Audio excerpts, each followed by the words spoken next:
Tribunal Constitucional.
Bueno, con relación a la causa seguida por el señor Pedro Sandoval Castro, tenemos que lo que pretende es el reconocimiento de sus años de aportaciones al Sistema Nacional de Pensiones, con el consiguiente otorgamiento de una pensión de régimen general. Alega haber aportado más de 30 años al Sistema Nacional de Pensiones, sin embargo, no cumple con acreditar o no ha cumplido con adjuntar a su demanda documentación suficiente que acredite su pretensión. Tan solo se ha limitado a presentar un certificado de trabajo por cada uno de sus ex empleadores declarados, los cuales resultan insuficientes para la acreditación de aportes. Bueno, en ese sentido, teniendo en cuenta pues las reglas para la acreditación de aportes establecidas en el presente vinculante 04762 del año 2007, consideramos que la pretensión contenida en la demanda merece ser declarada improcedente.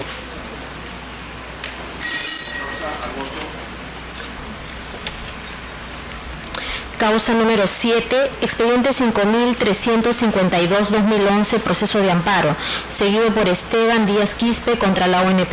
Señor presidente, solicita el uso de la palabra por la parte demandada el doctor Magno Iván Paredes Neira.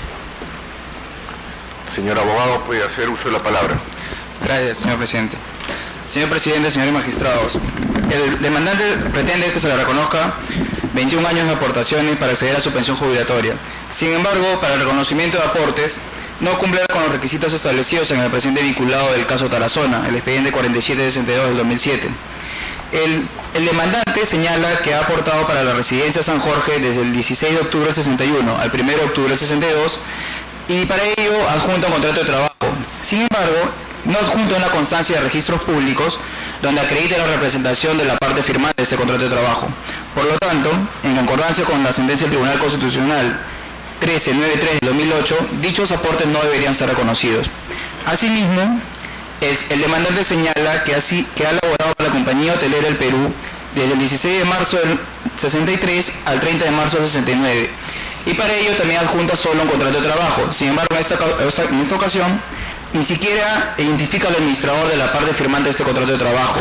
Por lo tanto, en concordancia con la sentencia 2324 del 2008 de este tribunal, tampoco debería ser reconocido estos años de aporte. De esa manera solicito se confirme la sentencia venida en grado que declaró improcedente la demanda. Vista la causa, al voto. Causa número 8, expediente 5355-2011, proceso de amparo, seguido por Manuel Angulo López contra la ONP. Señor presidente, solicita el uso de la palabra por la parte demandada la doctora Janet Valverde Mesarina. Señorita abogada, puede hacer uso de la palabra. Señor presidente, señores magistrados, muy buenos días. En la presente causa, el demandante solicita que se le otorgue pensión de renta vitalicia, para ello adjuntado como medio probatorio el informe de evaluación médica de fecha 7 de agosto de 1991, en el que acredita que en el que se establece que padece de neumoconiosis con 50% de incapacidad. Asimismo, ha adjuntado un certificado de trabajo expedido por su ex empleador Centromin Perú, en el que se establece que el demandante laboró del 20 de octubre de 1954 al 30 de noviembre de 1966 como obrero y desde el 1 de diciembre de 1966 hasta el 24 de mayo de 1991 laborado como empleado, ¿no? Vuestro colegiado en el fundamento 2.2 de la sentencia 2513 del 2007 establecido como precedente vinculante que no se pierde el derecho a percibir una pensión de renta vitalicia cuando se trabaja como empleado, siempre y cuando haya trabajado como obrero en el mismo centro de trabajo y durante la vigencia del decreto ley 18846. Pero en el presente caso, el demandante en el año 1966 ostentó el cargo de empleado, es decir, 5 años antes de que entrara en vigencia el decreto ley 18846, por lo tanto el demandante no se encuentra protegido bajo esta norma. No, asimismo, el demandante no ha acreditado la relación de causalidad entre la enfermedad que padece y las labores que desempeñó, por tanto el demandante al realizar labores de empleado no ha estado expuesto a los riesgos que le hubieran podido haber ocasionado esta enfermedad. Por estas consideraciones, señor presidente, solicitamos que el recurso de agravio constitucional sea desestimado, se confirme la sentencia de vista, que confirme la sentencia de primera instancia, que declara infundada la demanda. Vista la causa, al voto.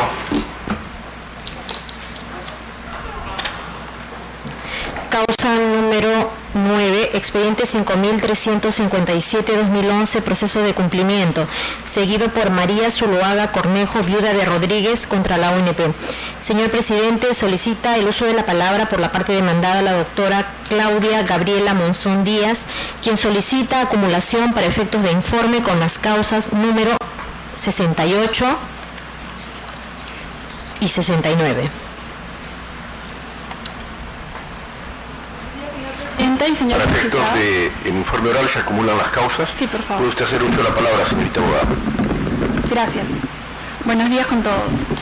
En el expediente de número 5357-2011, acción de cumplimiento, interpuesta por la señora María Zuluaga Cornejo, viuda de Rodríguez, la administrada solicitó a la administración el otorgamiento de pensión de viudez y pensión de orfandad para su menor hija. Esta le fue otorgada en aplicación de la ley 27617, que reguló la pensión mínima en la cantidad de 270 soles.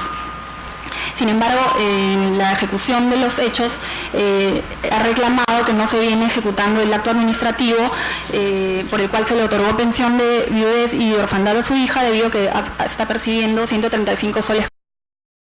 Ocurre en este caso que se debe tener en cuenta también lo dispuesto en el artículo 68 del decreto ley 19990, el cual señala que las pensiones que son derivadas no pueden exceder del 50% la sumatoria de ambas de la pensión que recibía el causante. Por ese motivo, existiendo controversia entre lo dispuesto en la norma y lo que se está ejecutando, al no existir un mandato claro, preciso, que no contenga en diferentes interpretaciones, tanto el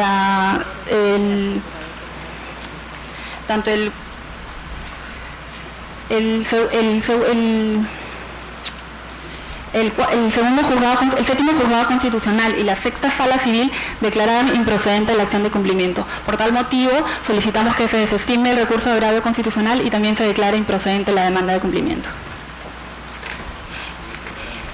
En la causa de expediente número 5514-2011, interpuesta por el señor Jesús Chuquiray Medina, el demandante solicitó el otorgamiento de pensión de jubilación del régimen de construcción civil. Este es un caso de reconocimiento de aportaciones. Esta solicitud fue denegada debido a que el señor solo acreditó 14 años y 6 meses. Durante el trámite de la acción de amparo, no acreditó fehacientemente mayores aportaciones debido a que para efectos de acreditar el vínculo laboral con sus empleadores solo presentó un documento que eran boletas de pago. En tal sentido, al no haberse acreditado la pretensión, solicitamos que se declare improcedente la demanda. Finalmente, en la causa de expediente número 5518-2011, interpuesta por el señor Adencio Chagua Victorio, ha solicitado que se le otorgue pensión de jubilación minera de acuerdo a lo dispuesto en el artículo 6 de la ley 25009, que regula la figura de pensión de jubilación minera con la exoneración de años de aportación para los trabajadores que ejercen esta actividad que hayan acreditado el padecimiento de enfermedad profesional. Ocurre que en este caso se han presentado para acreditar la pretensión 2 certificados médicos, los cuales tienen resultados contradictorios. Uno de ellos señala que el señor padece de hipoacusia con 11% de incapacidad. Este examen ha sido expedido en el año 2006 y existe otro examen médico del año 2008 en el que se señala que el señor padece de una enfermedad totalmente distinta, que es la neumoconiosis, en un grado superior, que es 49% de incapacidad. Por lo que, existiendo contradicción entre los exámenes presentados, solicitamos que, al igual que la sentencia de primera instancia y segunda instancia, se declare improcedente la demanda. Vista las causas, al voto. Causa número 11, expediente 5359-2011, proceso de amparo, seguido por Constantino Abarca Alcocer contra la ONP. Señor presidente, solicita el uso de la palabra por la parte demandada el doctor Javier Johnny Gamboa Mori, quien solicita acumulación para efectos de informe con las causas siguientes. Causa número 17, causa número 19, número 21, número 27,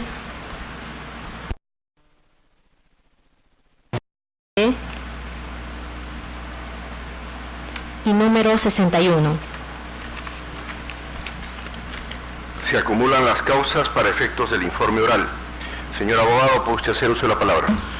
Señor presidente, ante todo, muy buenos días, señores miembros del tribunal. Señor presidente, toda vez que tengo 7 expedientes, para la mejor exposición de los mismos, los he ordenado de la siguiente manera. Los primeros 4 expedientes se tratan sobre la solicitud, en este caso el petitorio sobre la restitución de su pensión de jubilación que se le ha denegado en este caso a los demandantes. Los siguientes 2 expedientes son sobre reconocimiento de años de aportes. Y el último, señor presidente, es sobre otorgamiento de una pensión de invalidez. Paso a poner primero, señor presidente, los 4 expedientes que he hecho mención. Con respecto al expediente 5375 del 2011 de Germán Lima Santiago, el expediente 5379 de 2011 de Díaz Chileno Noelio, el expediente 5393 2011 Pajuelo Grimarey Olga Asencia, y el expediente 5498-2011 de Berta de la Cruz Infante. En estos expedientes, señor presidente, el tribunal existe la particularidad que todos ellos solicitan la restitución de su pensión de jubilación al supuestamente señalar los demandantes, en este caso, que la ONP no ha emitido las resoluciones administrativas debidamente motivadas, debidamente señaladas en base a qué se le está declarando la suspensión, en este caso suspensión de jubilación. Señor presidente, en estos casos debemos señalar que los medios probatorios son sumamente importantes para acreditar tanto en la vía administrativa como en la vía judicial las pretensiones, en este caso, del demandante.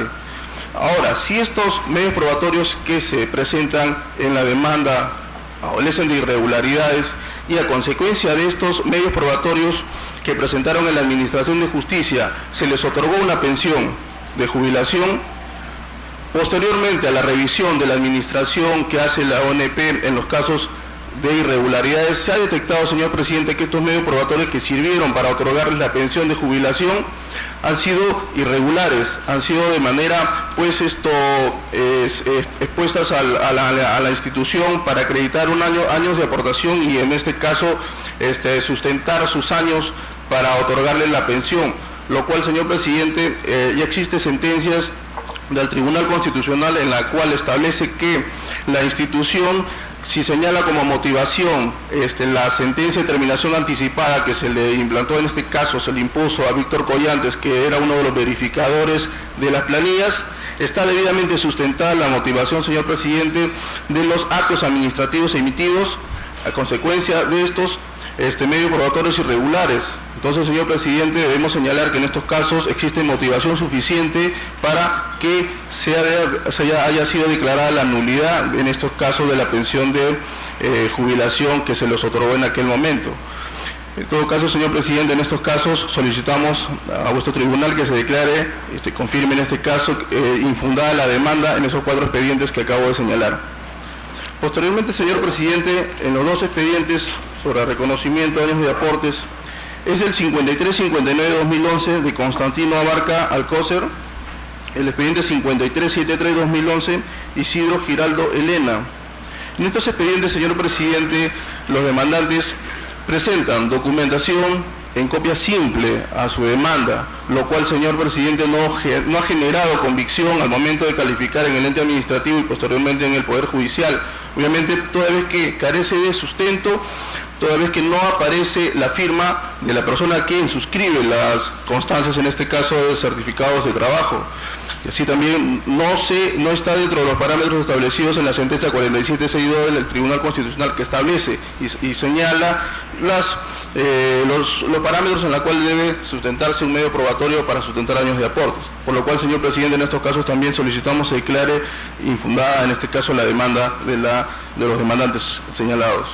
Por último, señor presidente, en el caso 5415-2011 de Meléndez Lozano, el señor solicita pensión de viudez, toda vez que alega en sus medios probatorios de que él padece de una enfermedad.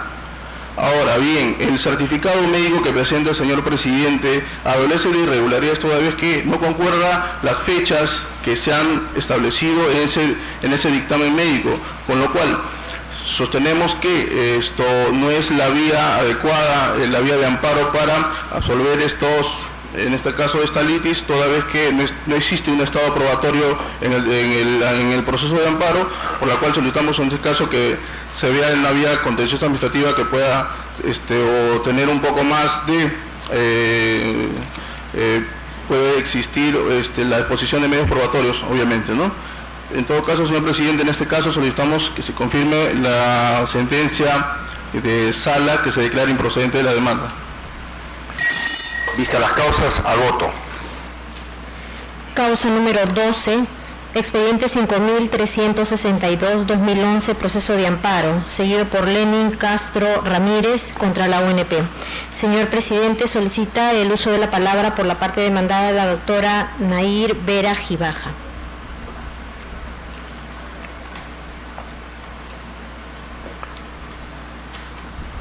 Señorita abogada, puede hacer uso de la palabra. Gracias, señor presidente. Señor presidente, señores magistrados, el presente proceso trata sobre el otorgamiento, la solicitud y la pretensión del demandante es el otorgamiento de pensión minera, alegando que con las normas especiales de pensión minera él tendría derecho a gozar de esta, por tener la edad y los años de aportación exigidos por la ley. El Tribunal Constitucional ya ha establecido que para el otorgamiento de pensión minera se debe de cumplir antes de diciembre del 92 con los siguientes requisitos: 55 años de edad y 5 años de aportación en la modalidad.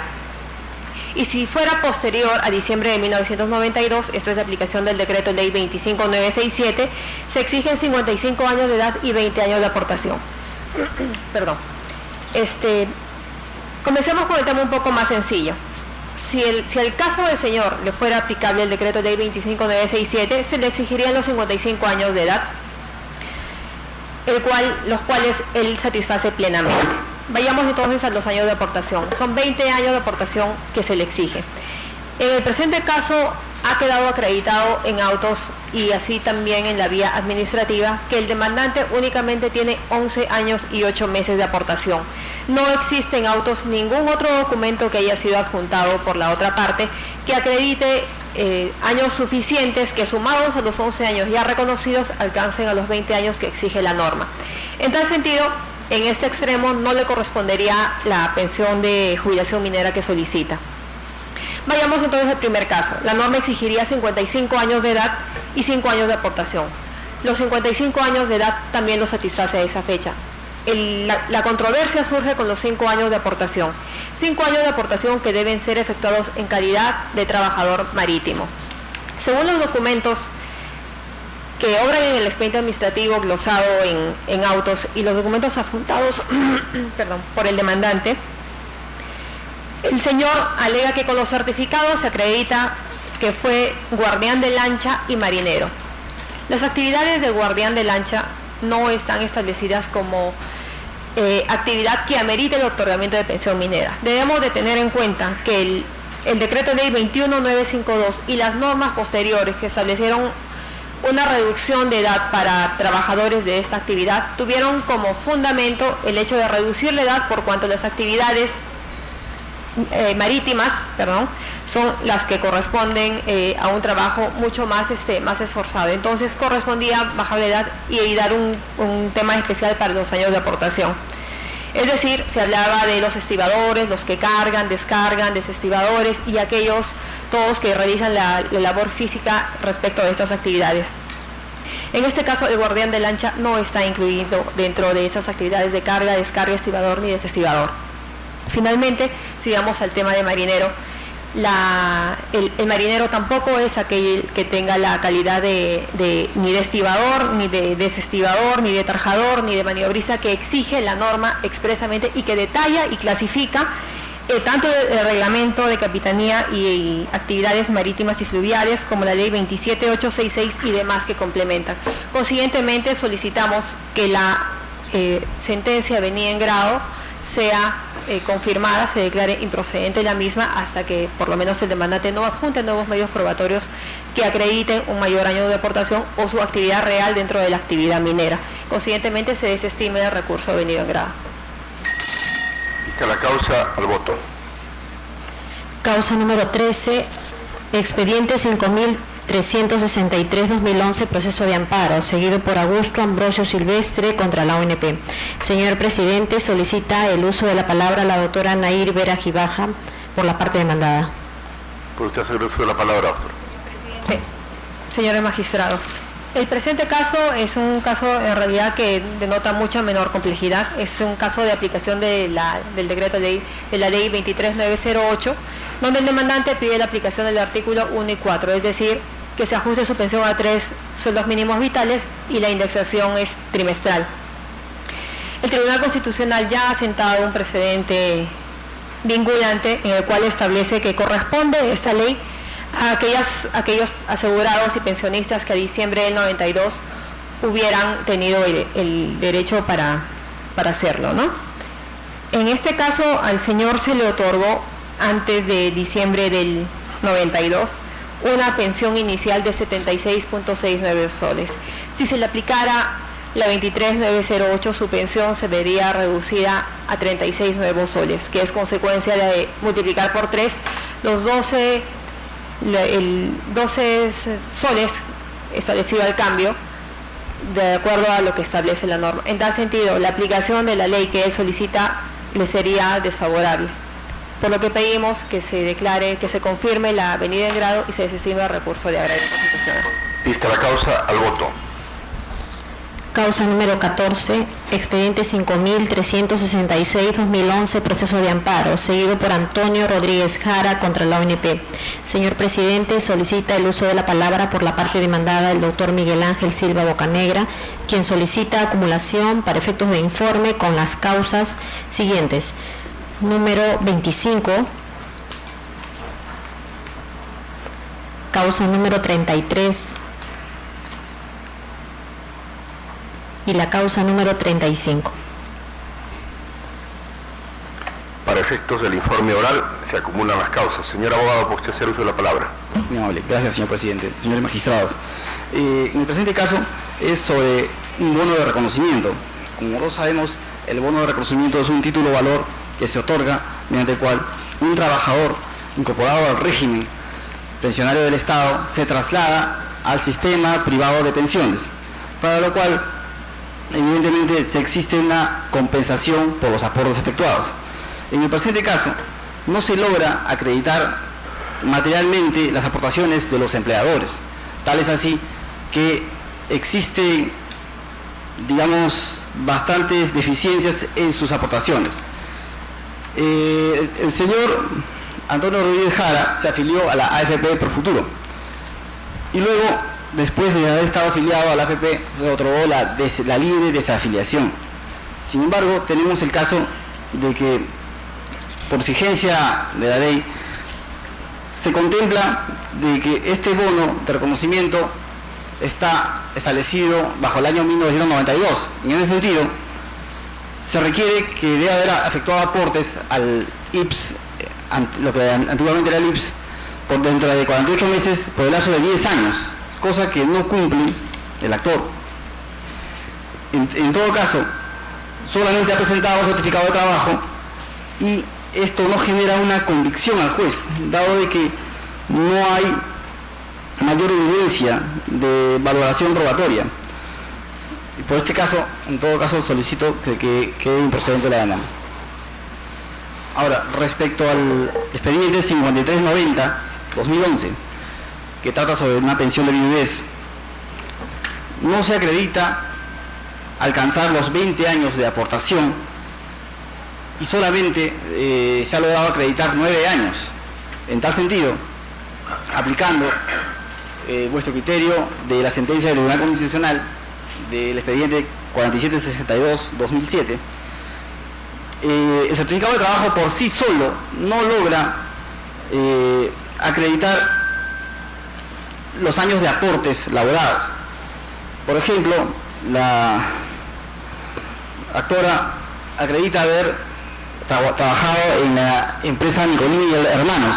En tal sentido, en los años 66, 75, 77 y el año 1983 no se ha identificado al emisor del certificado de trabajo, y este solo documento no puede generar convicción al tiempo laborado. Aún así, cuestionando esta documentación, solamente alcanzaría de ser posible 17 años, no alcanza los 20 años. Por tal motivo solicitamos que declare infundada la demanda. Respecto al expediente 5404-2011, un caso de jubilación adelantada, Luisa González de Somontes, podemos observar que no se ha acreditado fehacientemente los aportes para la jubilación adelantada, pese a que indica que se ha aportado 26 años. En estos casos, los requisitos que estamos establecidos es que para una jubilación adelantada, en el caso de mujer, se necesita tener 50 años y haber acreditado 25 años de aporte. Para tal efecto, la ONP, en su informe de verificación, solamente ha logrado acreditar 5 años, puesto que en la custodia de planillas no se han remitido a los archivos, no hay acreditaciones de Orcinea, no se ubican los libros de planillas, y en cuanto a la documentación de los empleadores, carece de firma y sello. En tal sentido, no es posible una acreditación fehaciente. En tal sentido, solicitamos declarar improcedente la demanda. En cuanto a la causa del expediente 5408-2011, en este caso se solicita renta vitalicia al señor Gregorio Lucana Guamán, con arreglo a la ley 26790. Sin embargo, podemos observar de que el señor ya cuenta con una pensión otorgada de renta vitalicia por ley 18846 por el monto de 468 soles, nuevos soles. Y lo que el señor solicita es un recálculo, una nueva actualización respecto a un nuevo informe de evaluación médica, ¿no? Respecto a un menoscabo del 55% en los casos de neumoconiosis. Sin embargo, este dictamen médico ya se encuentra establecido en la misma resolución, y podemos observar que pues el proceso de amparo protege derechos de origen constitucional, no de origen legal. Así podemos concentrarnos en la sentencia histórica del Tribunal Constitucional, la sentencia 1417 2005 del caso de Nicama, sobre los casos de derecho fundamental a la atención. Si, digamos, consta, ya tiene una pensión, no puede, ni siquiera ha agotado la vida previa, no ha siquiera presentado un documento ante la entidad administrativa, y evidentemente, siendo el proceso de amparo teniendo un carácter residual, no resulta procedente esta vía, por lo que se solicita que declare improcedente la demanda. Dice las causas al voto. Causa número 15, expediente 5367-2011, proceso de amparo, seguido por Susana Dora Suárez Quispe de Molina contra la SUNAT. Señor presidente, solicita el uso de la palabra por la parte demandante el doctor Edgar Rosendo Salas Vergara, y por la parte demandada solicita el uso de la palabra el doctor Enrique Arturo Guerrero González. Solicita también informe sobre hechos la demandante la señora Susana Suárez Quispe de Molina. Vamos a recibir el informe de hechos y le vamos a agradecer a la demandante que se concrete exclusivamente a los hechos de manera breve y concisa. Buenos días, señor presidente, señores magistrados. Ingresé a laborar a la SUNAT el día 11 de enero de 2007 en la División de Evaluación en Línea de Carrera de la Gerencia de Desarrollo Personal, cumpliendo mis labores de secretaria, tales como por ejemplo la de archivo de documentos, verificación de seguimiento de documentación que se genera en la oficina, ver los legajos del personal, emitiendo memorándum, documentos para enviarlos al archivo central también, verificar que los archivos estén todos en orden correspondiente para que cualquier profesional que desea buscar un documento pueda ubicarlo rápidamente, efectuar las llamadas para los jefes que soliciten, tratar de que todo esté en orden. Aparte, bueno, he demostrado durante este tiempo, durante el tiempo que elaboré, eficiencia, responsabilidad, puntualidad en mis labores. He vuelto a reingresar bajo medida cautelar a trabajar el día 19 de abril del 2011, hasta la fecha. Bien, gracias. Señor abogado, puede hacer uso de la palabra.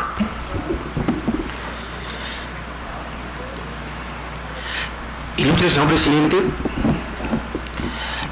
presidente, digno magistrados, el abogado de la demandante, como bien se ha podido expresar, se denota para determinar si la labor o la función que desempeñaba era de naturaleza permanente o de la modalidad a plazo determinado. De acuerdo a un exhaustivo análisis, y es muy importante que su ilustre presidencia y ustedes, dignos magistrados, tengan el conocimiento, que en el punto 7 de los medios probatorios ofertados en la acción hay una inspección emitida por la Autoridad Administrativa de Trabajo. Una inspección que in situ va el inspector, que es abogado de carrera y laboralista sobre todo, en la cual constata que mi patrocinada, la labor y función que desempeñaba de asistenta de gerencia o secretaria por más de 3 años y medio era de naturaleza permanente. Y era de naturaleza permanente, lógicamente, porque in situ había hecho la constatación. Informe que ha quedado debidamente consentido. Pero no solamente eso. Debido a ello, es importante también recalcar que el primer juzgado constitucional de Lima, en forma meridiana, evalúa, analiza y al momento de resolver, lógicamente, declara fundada la demanda. Inexplicablemente y sin motivación alguna, cuando apela la SUNAT, revoca la resolución y reformándola, declara infundada. Pero declara infundada supuestamente, y ahí viene una cosa muy importante, ilustre señor presidente y dignos magistrados, al analizar, piensa dentro de su criterio el vocal ponente que la función de un trabajador de la SUNAT es que simplemente debe ser de recaudar impuestos, fiscalizar, informar. No es así. De acuerdo al artículo 63 del Decreto Supremo 03/97-TR, hay dos acápites. El trabajo a plazo determinado es simple y llanamente porque hay necesidad del mercado o mayor productividad, o de repente porque es accidental o temporal. Pero de acuerdo a la estructura de la SUNAT, donde hay más de 12.000 trabajadores, necesariamente tiene que tener puestos estables con trabajadoras en la cual desarrollan función, en el caso secretarial o asistente. Pero manifiesta dentro del punto 7º de los considerandos que ha servido de base para revocar la resolución emitida por el inferior, diciendo que la función como secretarial pues no es de naturaleza permanente. Y no es de naturaleza permanente porque no se encarga de fiscalizar. Señor abogado, el magistrado Mesías le va a hacer una pregunta. Justamente a propósito de lo que está señalando, ¿Cuál es la causal de despido? ¿Por qué la despiden a la señora? Perfecto. Es el clásico despido incausado, en la cual le hacen contratos modales por cada cierto tiempo, y cuando ya tenía 3 años y 6 meses no deciden renovarle. Son despidos, acá es una cosa muy importante, es la clásica en la cual ya el tribunal se ha pronunciado, son los despidos incausados que, de acuerdo al artículo 77, sancionado por el decreto supremo 03/97, son contratos simulados, en consecuencia contratos fraudulentos que le sacan la vuelta a la ley y contratan periódicamente cuando sabían que el cargo y la función era de naturaleza permanente. ¿Ella estaba en el régimen de los contratos administrativos de servicios o giraba recibos por honorarios profesionales? No, ilustre señor magistrado, estaba bajo la modalidad del decreto legislativo 728. Que es el ordenado con el decreto supremo 03/97 TR. Pero si está en el decreto legislativo 728, quería decir que tenía un contrato a plazo indefinido. No, es que justamente eso es lo que mal hace SUNAT. Y no es la culpa, lógicamente, del procurador, sino de recursos humanos. Es lamentablemente, y ustedes conocen, mire, con decir, y es de conocimiento público, que hay más de 450 medidas cautelares de reposición justamente por estos efectos, y en la cual ya hay 350 demandas que han quedado debidamente consentidos, ordenando justamente... Bueno, pero olvídese las cantidades. Yo le he preguntado si está en el decreto legislativo 728. Así es. Entonces, ¿cómo puede tener un contrato, como usted lo llama, de servicios no personales? No, señor magistrado, lo que yo digo, para hacer la distinción, pero la trabajadora está bajo el 728, aplicando el artículo 63 mal, porque la naturaleza y la función... ¿Qué dice el 63, pues? Hace la distinción... Ilústreme. El 63 señala cuando un contrato puede ser a plazo fijo, a plazo determinado, por necesidad del mercado, por mayor productividad, de repente por un trabajo a hora determinada, que puede ser accidental o temporal. Acá en este caso, la señorita funcionaba dentro del Departamento de Recursos Humanos, era la secretaria que tenía más de 3 años y medio y le renovaban cada 6 o 8 meses. Entonces quiere decir que ella estaba bajo la modalidad del decreto legislativo 728, pero le aplicaban el 63. Exacto. A pesar de que realizaba labores de naturaleza permanente y en condiciones de subordinación, de dependencia y subordinación. Así es, señor vocal, señor magistrado. Bien. Señor abogado, tiene usted el uso de la palabra. Gracias, señor presidente, señores magistrados, ante todo, muy buenos días.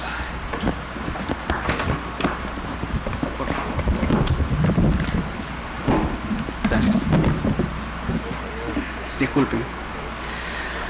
Solicitamos a este ilustre colegiado que se sirva declarar infundada la presente demanda, cuál ha sido el criterio también de la cuarta sala civil que, revocando la sentencia venida en grado, declaró infundada, modificó dicha sentencia y declaró infundada. Las razones por las cuales solicitamos que se declare infundada esta demanda son las siguientes. En primer lugar, señores magistrados, no es correcto la afirmación de la demandante en el sentido que realizó labores de secretariado.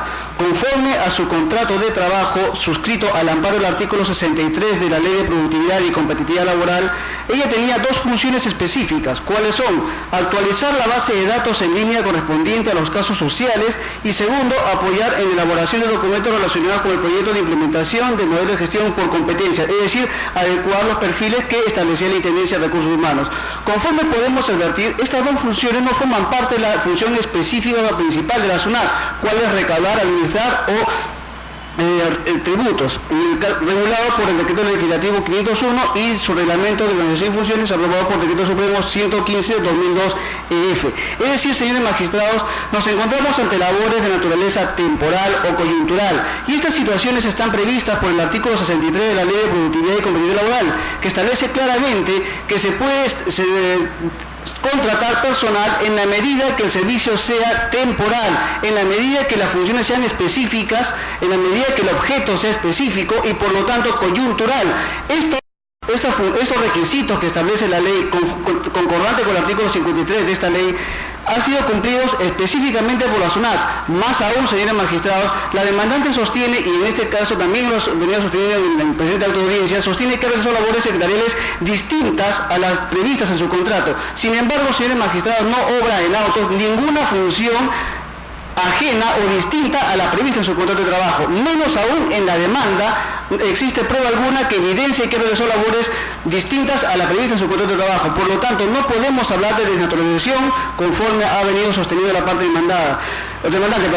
Respecto al acta de inspección, y esto es muy importante, señores magistrados, no es correcta la afirmación de la parte demandante cuando sostiene que el acta ha quedado consentida. No es correcta dicha afirmación, toda vez que dicho procedimiento administrativo aún se encuentra en pleno trámite conforme fue expuesto en la expresión de agravios ante la cuarta sala civil.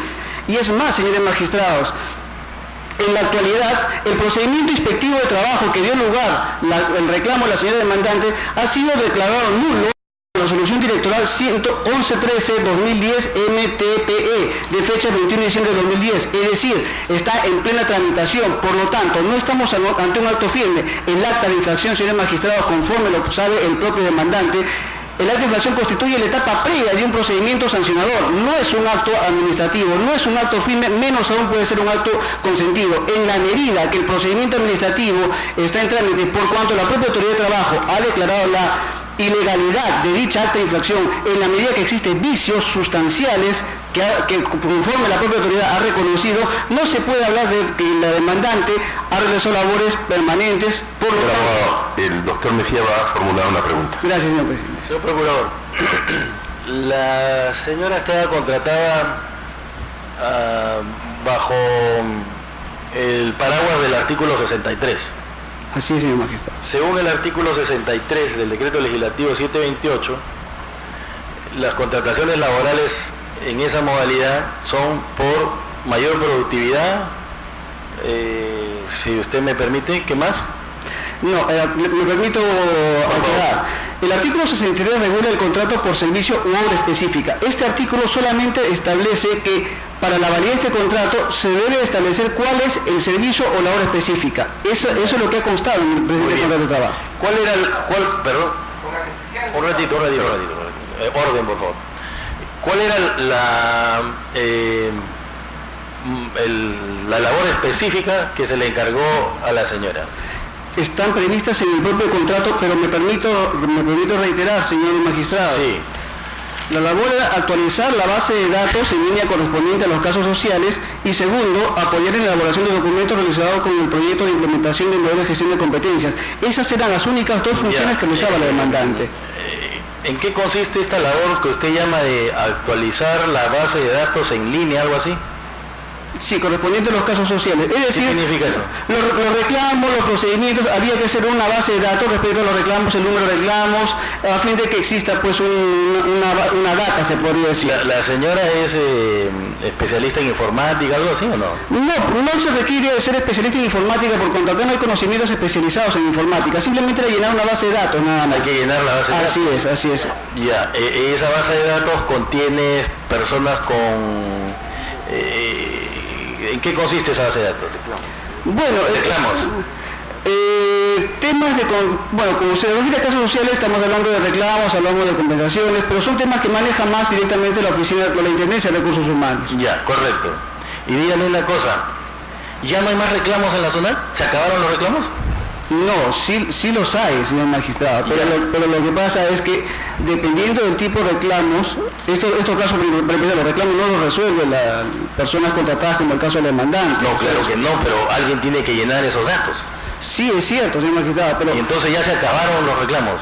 No quiere decir que siempre va a haber reclamos en la administración pública. Es cierto, siempre hay reclamos, pero... ¿Y entonces por qué es que esta actividad... o sea, la administración pública, y en este caso la SUNAT, brinda servicios al administrado? Así es. Y obviamente que este servicio puede tener reclamos.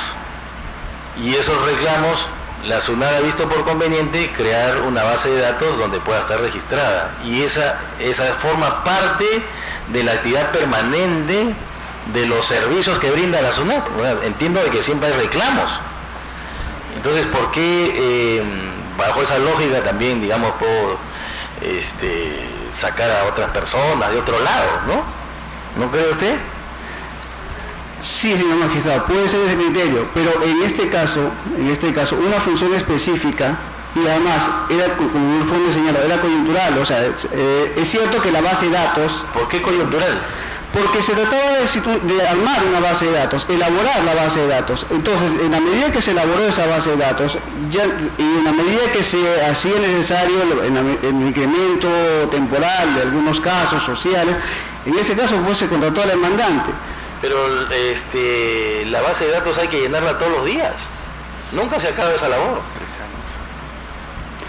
En el caso de autos, señor magistrado, y es más, conforme también señala el acta de la Autoridad Administrativa de Trabajo, los documentos que evidenciarían el carácter permanente aún se encuentran incluso cuestionados entre la propia Autoridad de Trabajo. Señor abogado, ¿este era un proyecto especial para hacer una base de datos sobre los reclamos? No era un proyecto especial. ¿Un inicio y un fin?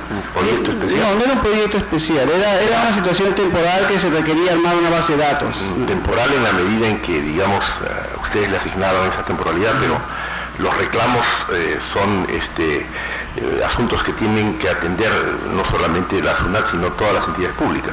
No, pero no eran reclamos propiamente de las actividades principales de la SUNAT, porque no eran temas tributarios. Todas las entidades públicas tienen reclamos. Es más, ahora hay que atender, es obligatorio incluso en las entidades privadas tener un libro de reclamos. Así es. Entonces, eso lo tiene que administrar alguien, no es una labor permanente. Bien, ¿alguna otra pregunta? Prosiga y le vamos a agradecer concluir. Sí, señor magistrado. Entonces, en ese sentido, conforme estaba explicando, en la medida que la propia Autoridad Administrativa de Trabajo ha dejado sin efecto la acta inspectiva por cuanto no existe motivación suficiente que evidencie el carácter permanente de las funciones desarrolladas por el demandante, es por esta razón pues que creemos que todavía no existe una prueba evidente, una prueba que acredite fehaciente e indubtablemente pues el carácter permanente de las labores desarrolladas por el demandante. Por estas consideraciones solicito pues... El magistrado Mejía le va a formular una pregunta. Una pregunta, no sé si usted estará en condiciones de responderla, pero ¿y ahora quién realiza las funciones de la señora? Señor magistrado, con el debido respeto, desconozco porque esos son temas ya más intrínsecos a recursos humanos, no estamos en contacto directo con ellos, pero no quisiera evadir la respuesta. No, está bien, claro, no me puede decir su nombre, pero entiendo que esa labor debe seguir. O sea, hay alguien que debe seguir tipeando los reclamos, incorporando, ingresando a la base de datos, ¿o no? ¿O ya abandonaron ese proyecto? No creo que se haya abandonado, no creo. Pero... ¿Por qué sacar a una persona y poner a otra? Bueno, eso ya son políticas institucionales, señor magistrado, de recursos humanos. Es que justamente de eso se trata. Este tribunal existe para eso, para ver si las políticas institucionales no conllevan actos arbitrarios, que sean contrarios a los derechos fundamentales. Bien, ha concluido. ¿Tiene algo que agregar? Brevemente, señor abogado. Solamente, señor presidente, deseo dejar constancia que como medio probatorio que se adjunta en el número 7 está el informe del acta inspectiva que lo hace un abogado. Y justamente ahí viene lo que es el principio de la primacía de la realidad. Constata, averigua, informa, pregunta y tan bueno es ese informe que acompaña o designa dos resoluciones emitidas por el Tribunal Constitucional en la cual dice que la labor que está desempeñando la señorita es de labor de naturaleza permanente. Ese es todo, señor presidente. Bien. ¿Algo más que agregar? Brevemente, el acta inspectiva, reiteramos, ha sido cerrada sin efecto por resolución directoral, repetimos, 11-13-2010, dictada el 21 de diciembre del 2010. El acta de infracción, en la medida que la legalidad no ha sido confirmada por la Autoridad Administrativa de Trabajo en un acto firme, no podemos hablar de que ya sea un acto con certeza o en todo caso firme. Vista la causa, al voto. Causa número 20, expediente 5.376-2011, proceso de amparo, seguido por Máximo David Portillo Gálvez contra la ONP. Señor presidente, solicita el uso de la palabra por la parte demandada el doctor Miguel Juan Salazar Yocya. Señor abogado, ¿puede usted hacer uso de la palabra? Gracias, señor presidente. Bueno, con relación a la causa, seguida por el señor Máximo Portillo Gálvez, tenemos que lo que pretende es el otorgamiento de una renta vitalicia por enfermedad profesional a partir del 21 de noviembre de 1995. Fecha de expedición del examen médico ocupacional expedido por el Instituto Nacional de Salud Ocupacional. En este caso debemos señalar que los órganos jurisdiccionales de primera y segunda instancia determinaron que el demandante tiene derecho al otorgamiento de una renta vitalicia, pero a partir del 14 de octubre de 2010, fecha de expedición del informe médico de evaluación expedido por una comisión médica del Hospital de Huancayo.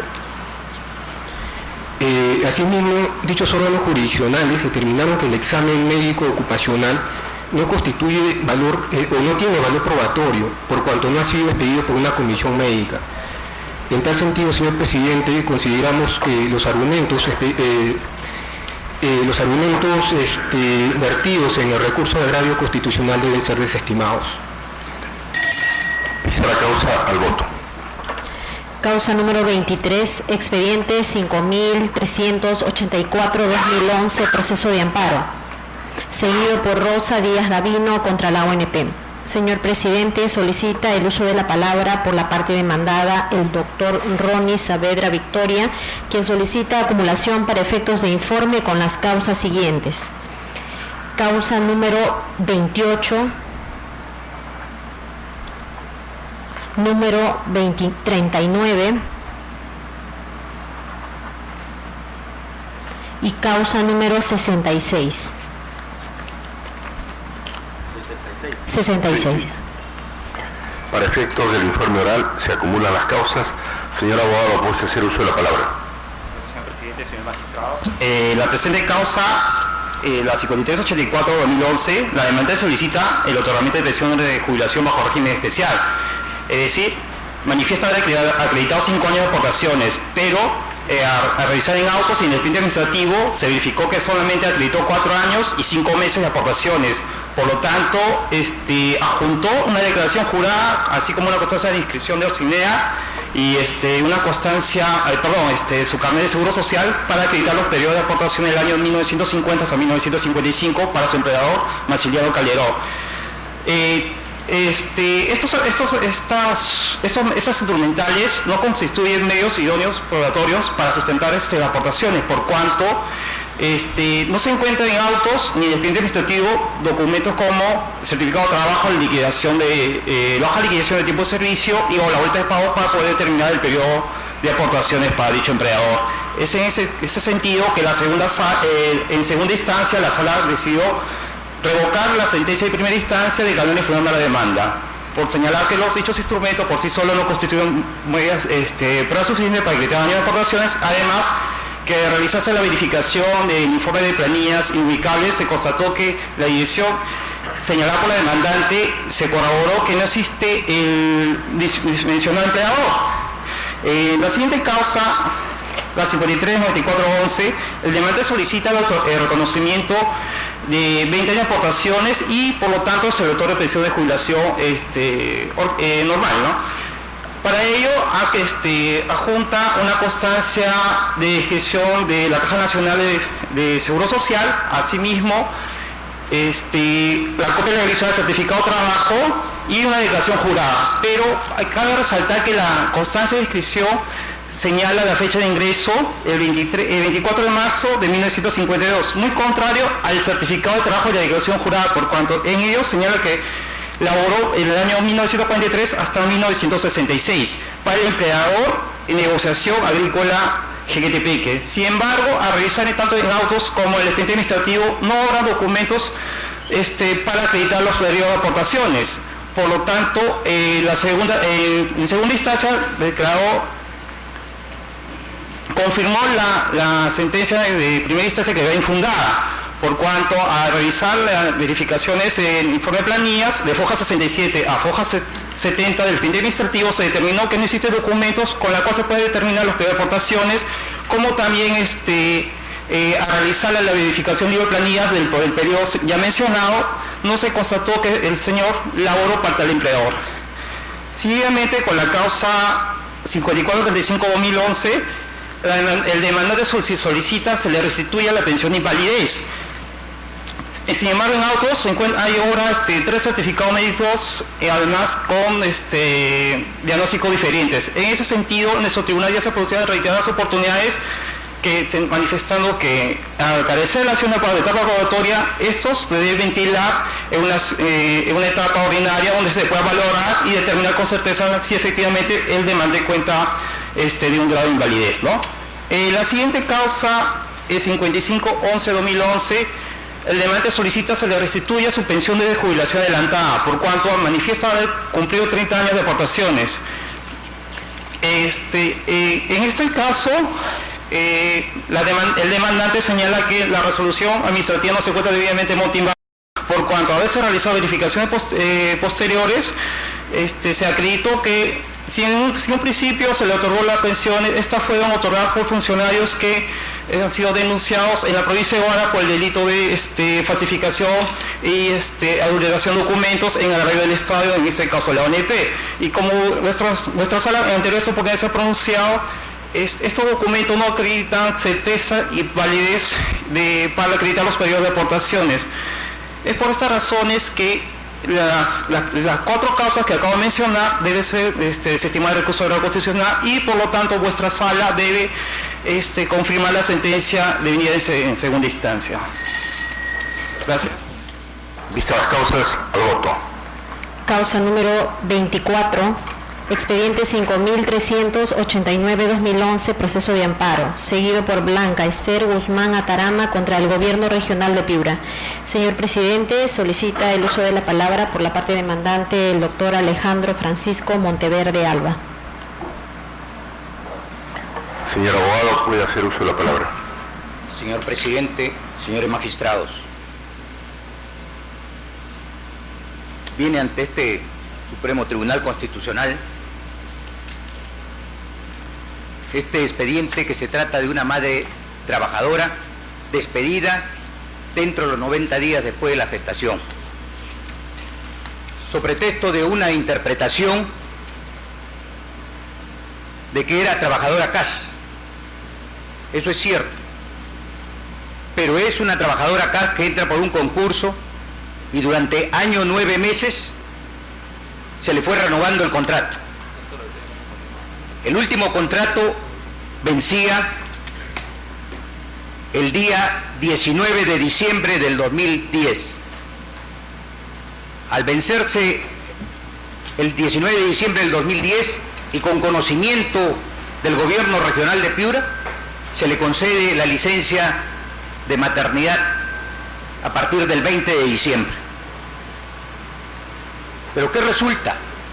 Que con cambio de gobierno regional, y en ese sentido es uno de los tantos abusos que suceden en la administración pública, que al inicio de un nuevo gobierno no se cambia al personal de confianza, sino a los trabajadores comunes y corrientes, como esta trabajadora que ingresó al archivo central del gobierno regional, cuyas labores lógicamente que siguen haciéndose y para lo cual tuvo que acreditar una serie de méritos para poder ser contratada bajo este régimen CAS.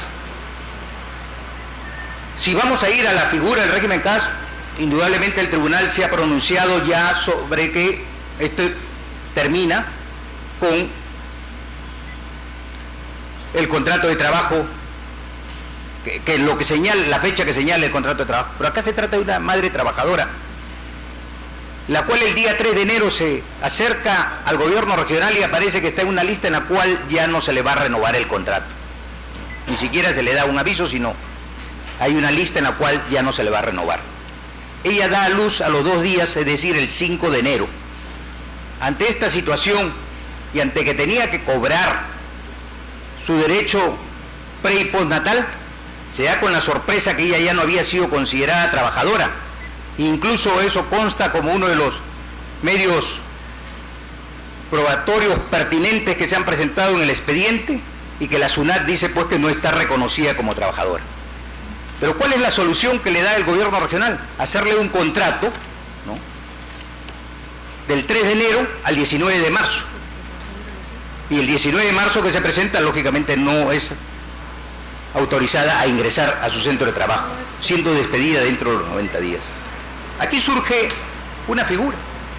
que si bien el decreto supremo 065 habla de que hay un término y por el cual se le autoriza a la administración avisarle con 5 días de anticipación, ¿no?, que su contrato ha concluido, también tenemos la otra figura del artículo 23 de la Constitución, que expresa que el Estado protege especialmente a la madre y que ninguna relación laboral puede limitar el ejercicio de los derechos constitucionales ni desconocer o rebajar la dignidad del trabajador.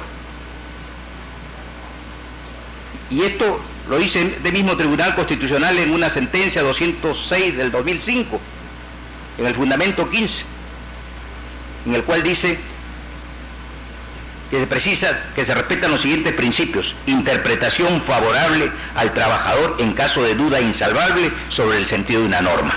Es decir, ¿qué se respeta? ¿El Decreto Supremo 065 o la Constitución del Estado en su artículo 23 que protege a esta madre trabajadora?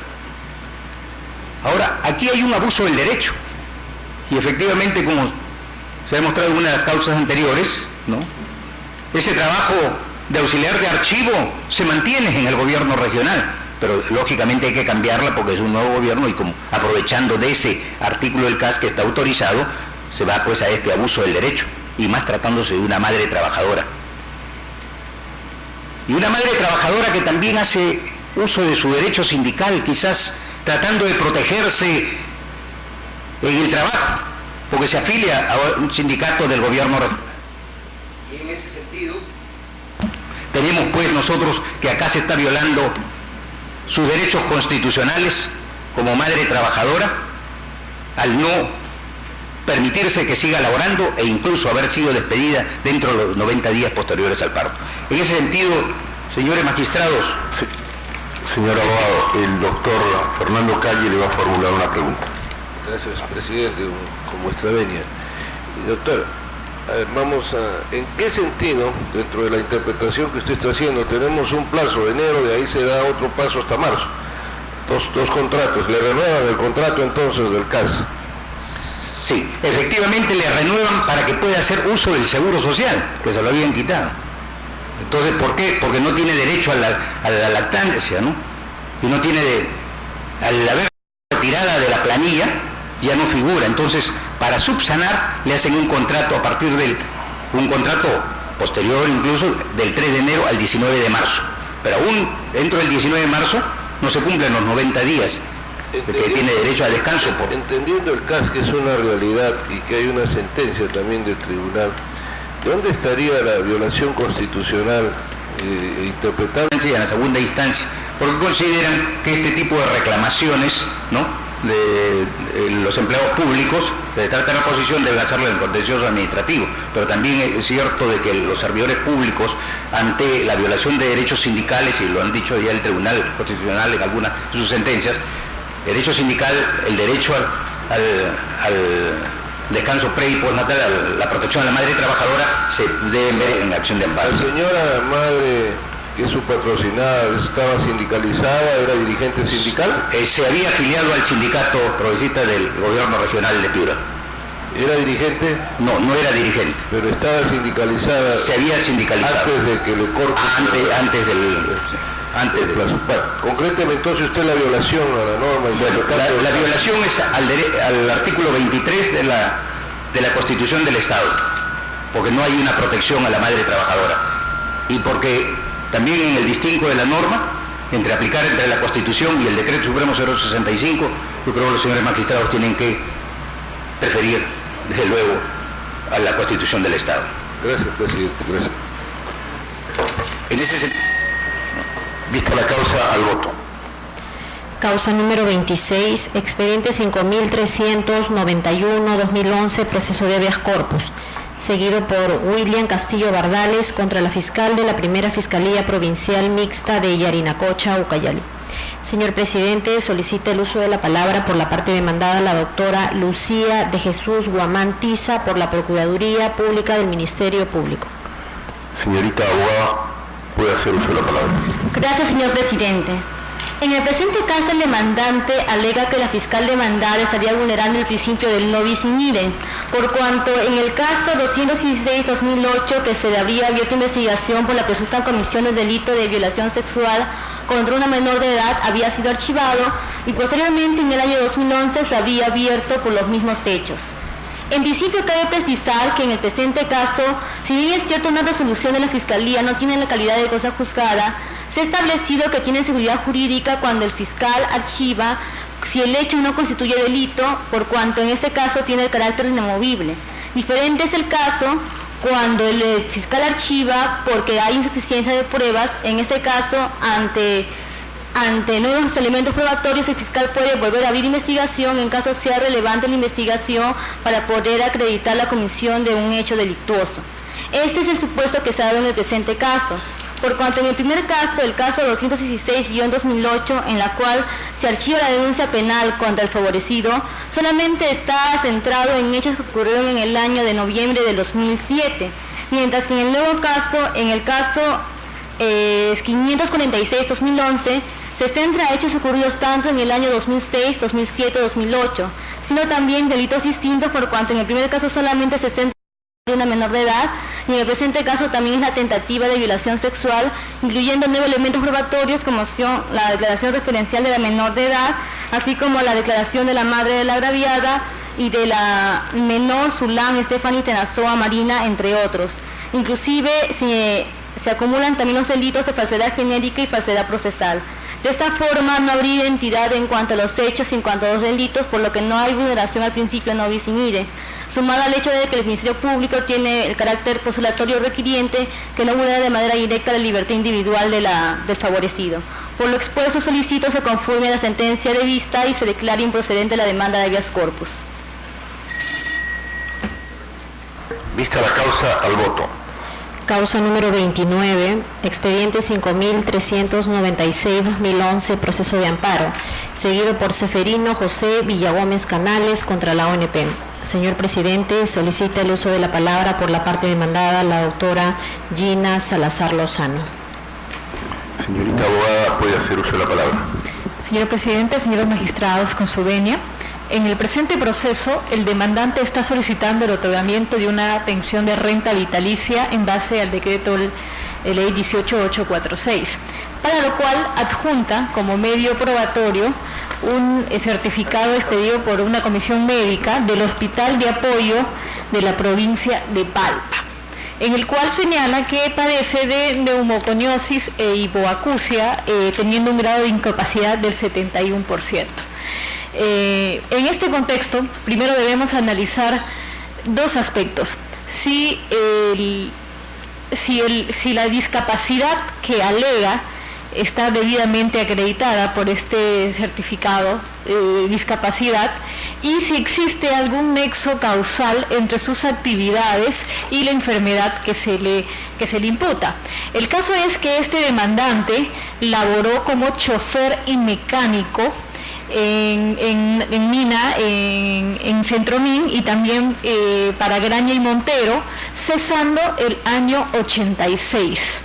Y 21 años después, el año 2007, se apersona a esta comisión médica a realizarse un examen y acredita aparentemente que padece de esta enfermedad profesional de neumoconiosis. Primero, en este punto debemos observar que ya existe precedentes vinculantes como la sentencia 10063 del 2006 y 2513 del 2007, donde ese tribunal señala que se debe, en los casos en los cuales no se han realizado labores directamente extractivas, como es el caso de este demandante, que ha trabajado solo como chofer y mecánico, se debe acreditar el nexo causal entre las actividades y la enfermedad que padece. Y bueno, existen un lapso de 21 años en los cuales este señor, desde el año 86 hasta el 2007, no había presentado ningún tipo de enfermedad, y sobre todo teniendo en cuenta que no laboró directamente ni en mina subterránea ni en mina de tajo abierto. Definitivamente se puede verificar acá que sus actividades no tendrían relación con la enfermedad que acredita. Y ello aunado a que el certificado que presenta es expedido por un hospital de apoyo de Palpa, el cual, según directivas del propio Ministerio de Salud que han sido emitidas al NP, señalan que en Ica, el único hospital que tiene una comisión médica evaluadora es el Hospital Regional de Ica, Por lo tanto, el Hospital Regional de Palpa no está en capacidad, siendo incluso un hospital de apoyo, de tener una comisión médica evaluadora. Estos dos aspectos han sido evaluados tanto en primera instancia como en segunda instancia, y por ello ha sido declarada improcedente la demanda, por lo que solicitamos a este colegiado que confirme la recorrida y declare improcedente la demanda. Vista la causa, al voto. Causa número 34, expediente 5406-2011, proceso de amparo, seguido por Humberto Miguel Lucero Cortés contra la ONP. Señor presidente, solicita el uso de la palabra por la parte demandada, la doctora Laura Salomé Ancos Algarraz. Señorita abogada, puede hacer uso de la palabra. Señor presidente, señores magistrados, paso a exponer los argumentos que sustentan nuestra defensa a efecto de que el recurso de agravo constitucional presentado por el demandante sea desestimado. La Quinta Sala Civil emite la sentencia de vista con fecha 14 de septiembre del 2011, señalando pues que la demanda es declarada improcedente, toda vez de que el demandante no ha cumplido con presentar documentación idónea que acredite el periodo de aportes pensionarios que alega tener el demandante. Sabemos pues que el Tribunal Constitucional ha establecido precedentes vinculantes donde señala los requisitos que deben tener los documentos para que estos sean considerados idóneos para acreditar el periodo de aportes. Estos deben ser presentados en original o en copia legalizada, no en copia simple, deben tener una valoración conjunta. Asimismo, específicamente en el documento de certificado de trabajo, en estos deben constar la firma, el nombre, el cargo y también deben ser emitidos en papel membretado. Además, señala de que se deben juntar los poderes de representación que facultan a las personas para suscribir estos certificados de trabajo. En el presente caso, el demandante ha presentado 4 certificados de trabajo, de los cuales no se cumplen ninguna de las formalidades establecidas por este tribunal. Sabemos pues que los certificados de trabajo son documentos emitidos por terceros que acreditan pues la fecha de ingreso y de deceso de una persona, pero por sí solos no constituyen un documento idóneo que señala pues el periodo de aportes. Asimismo, en el presente caso no se han aportado documentos adicionales como planillas y también se señala, la Quinta Sala ha determinado de que no obren autos el registro de aportes de las ex empleadoras señaladas por el demandante. En este caso, solicitamos que el recurso de agravio constitucional sea desestimado y de esta manera se confirme la sentencia de la Quinta Sala que declara improcedente la demanda. Vista la causa, al voto. Causa número 38, expediente 5429-2011, proceso de amparo, seguido por Fabio Huerta Mejía contra la ONP. Señor presidente, solicita el uso de la palabra por la parte demandante, el doctor José Humberto Sánchez Paz. Señor abogado, puede hacer uso de la palabra. Muchas gracias, señor presidente, señores magistrados. El asunto a tratar es referente, señores magistrados, a intereses legales no pagados oportunamente. En tal virtud, viene a este colegiado constitucional el recurso de agravio constitucional interpuesto por el patrocinado Fabio Huerta Mejía contra la sentencia de vista emitida por la tercera Sala Civil en la resolución número 5 de fecha 11 de agosto de 2011, que declara confirmar la resolución número 1 emitida por el cierto juzgado constitucional, que declara improcedente la demanda sobre el pago de intereses legales originados de un derecho de carácter pensionario y que fue reconocido por la resolución de la segunda Sala Civil de la Corte Superior de Lima sobre el otorgamiento de una pensión de jubilación. Señores magistrados, breve y preciso las razones por las cuales la resolución de vista en los casos agravios. Primero, si bien es cierto que la ONP originalmente ajustó la pensión de jubilación a mi patrocinado, también es cierto que omitió en no pagar los intereses legales como resultado de un proceso judicial ya ganado. La Sala Civil, la tercera Sala Civil, al emitir la resolución de vista, señala que lo solicitado por mi defendido no se encuentra referido a la protección del contenido esencial del derecho a la pensión y se basa en el artículo 5, inciso primero del Código Procesal Constitucional. criterio que no lo comparto, señores magistrados, porque ya el Supremo Tribunal Constitucional ya se ha pronunciado precisamente sobre este aspecto. Y más aún, debo señalar que en este proceso ya la demandada se ha llamado al pago de intereses legales, pero sin embargo ambas instancias lo desconocen. Para culminar, debo señalar que existe una gama de sentencias emitidas por este Supremo, por este Colegio Constitucional respecto al pago de intereses, y también ha establecido los criterios jurisprudenciales con toda precisión sobre la procedencia del pago de intereses legales. Incluso este tribunal ha señalado que el juez de oficio debe pagar estos intereses. Por otra situación, señor magistrado, solicito que este tribunal pues declare inaplicable la sentencia de lista y el causa de la demanda. Vista la causa, al voto. Causa número 44, expediente 5446-2011, proceso de amparo, seguido por Estela Flores Durán contra la ONP. Señor presidente, solicita el uso de la palabra por la parte demandada el doctor Miguel Juan Salazar Yocya. Señor abogado, puede hacer uso de la palabra. Muchas gracias, señor presidente. Bueno, con relación a esta causa, seguida por la señora Estela Flores Durán, tenemos que lo que pretende es el recálculo de la pensión de jubilación de su finado esposo al habérsele aplicado indebidamente la fórmula de cálculo previsto en el decreto ley número 25967. Alega pues que antes de la vigencia del referido decreto ley, su cónyuge reunía los requisitos legales para el otorgamiento de una pensión de jubilación de régimen especial al amparo del artículo 73 del decreto ley número 19990, referido a la fórmula de cálculo. Bueno, en este caso me permito señalar que la ONP de oficio y en aplicación de la ley número 27561 procedió a revisar el expediente administrativo del cónyuge de la demandante, determinando pues que efectivamente se le había calculado indebidamente su pensión aplicando el decreto ley número 25967. Es en ese sentido que la ONP emite una resolución administrativa con fecha 26 de mayo del año 2006, otorgándole pensión de jubilación de régimen especial en los términos establecidos en el decreto ley número 19990, incluyendo la fórmula de cálculo. Por tanto, consideramos pues que la pretensión contenida en la demanda, al haberse sustraído del ámbito jurisdiccional, merece ser declarada improcedente. Vista la causa, al voto. Causa número 45, expediente 5455-2011, proceso de amparo, seguido por Leonidas Choque Contrera contra RIMAC Internacional, Compañía de Seguros y Reaseguros. Señor presidente, solicita el uso de la palabra por la parte demandada el doctor Hiraldo Segarra Pasos. Señor abogado, puede hacer uso de la palabra. De todo, buenos días, señor presidente, señores magistrados.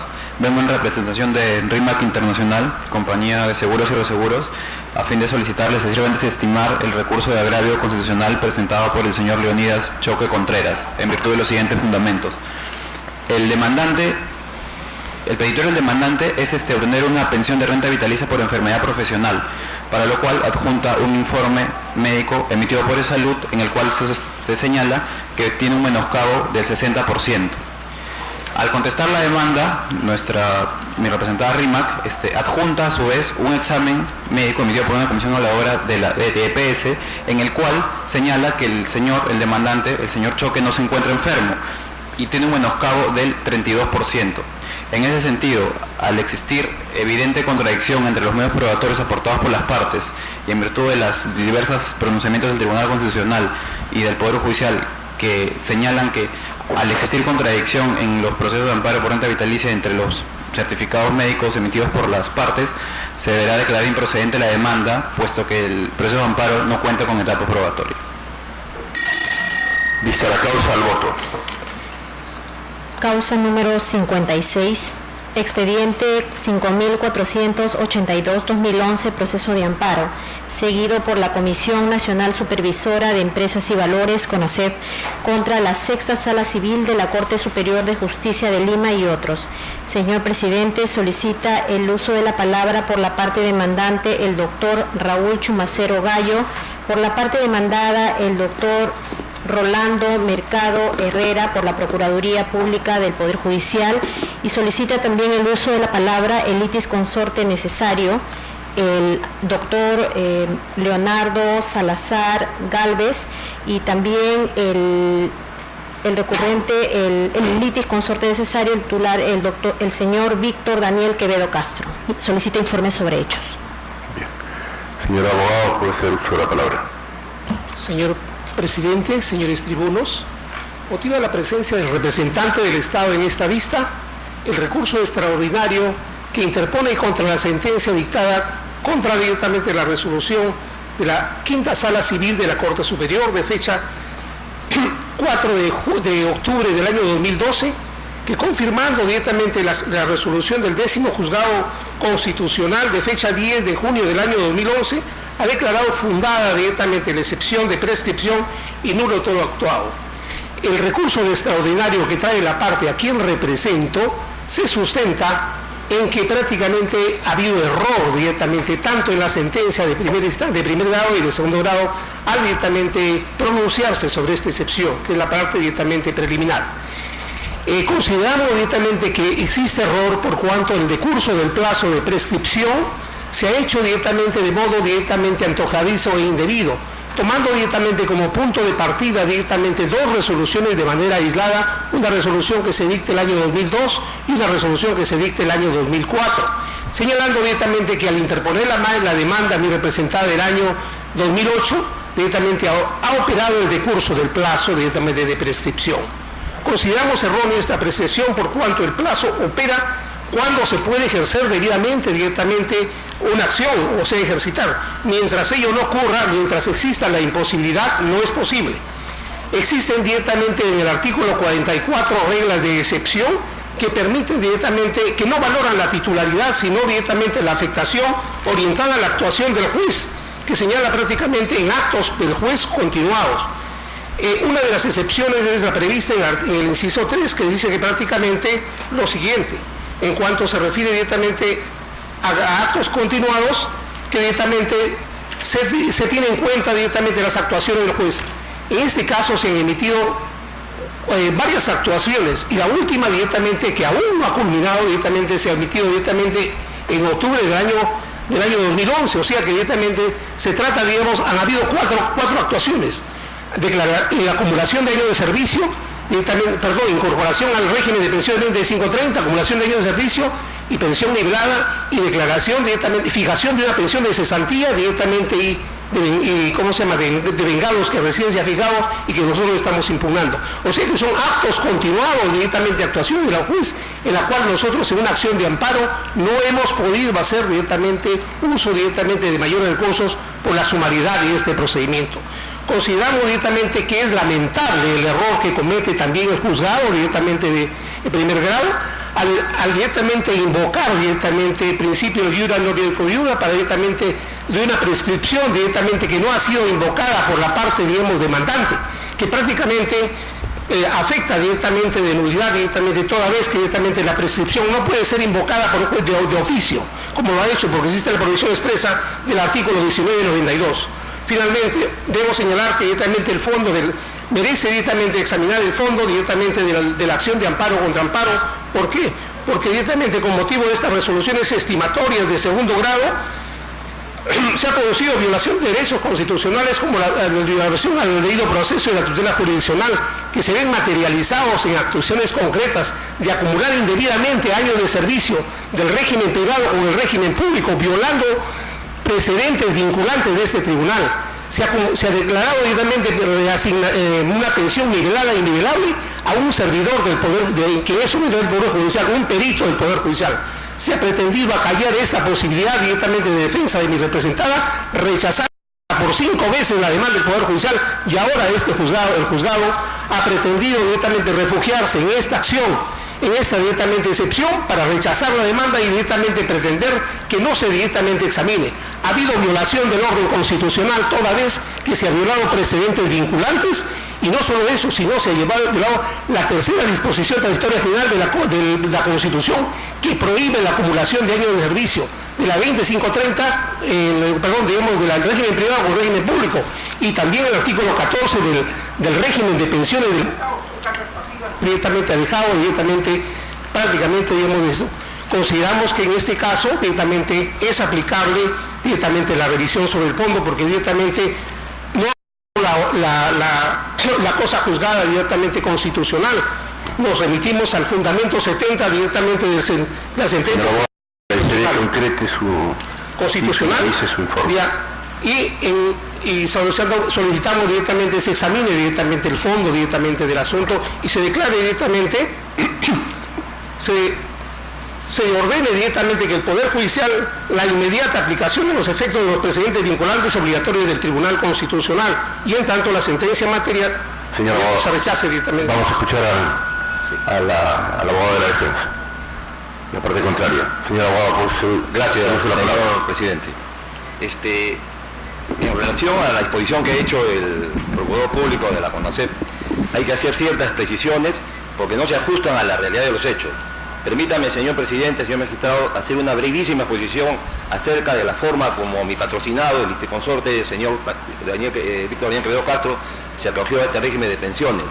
Lo que no dice el procurador es que el litisconsorte, para acogerse a este régimen de pensiones, lo hizo en estricto cumplimiento de un memorándum 12586 emanado de la propia CONACEP, ahora Superintendencia de Mercado de Valores, en la que dispuso que sus servidores públicos, que a la fecha de dación del decreto ley 20.530, que fue el 20 de febrero del 74, tenían más de 7 años de servicios, podían acogerse a este régimen pensionario por disposición legal de la ley 24.366.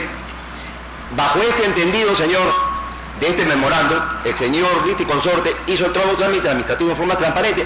Tan es así que obran en autos las resoluciones administrativas correspondientes por las cuales la Gerencia de Asuntos Jurídicos de la CONACEP opinó en forma favorable que podía acogerse al régimen de pensiones. Es más, señor, el año 90, a raíz del ingreso de un nuevo directorio, mediante un memorando 455, en diciembre del 90, dispuso la revisión de cada uno de los casos de incorporación y se emitió el informe 07290 por la asesoría jurídica de la CONACEP, en la que, señor, de manera fehaciente de la propia institución y que se debe tomar como declaración asimilada, señaló que el señor Quevedo Castro, entre un grupo de 8 trabajadores, estaba correctamente incorporado y su acumulación de años de servicio había sido correcta, al amparo también, y lo dicen ellos mismos, de una sentencia del Tribunal de Servicio Civil, la 02-2890, ¿no?, que ampara este derecho, así como también en casación civil de la Corte Suprema de la República, la 2529-2008 y la 2303-97, que nos lo hemos permitido también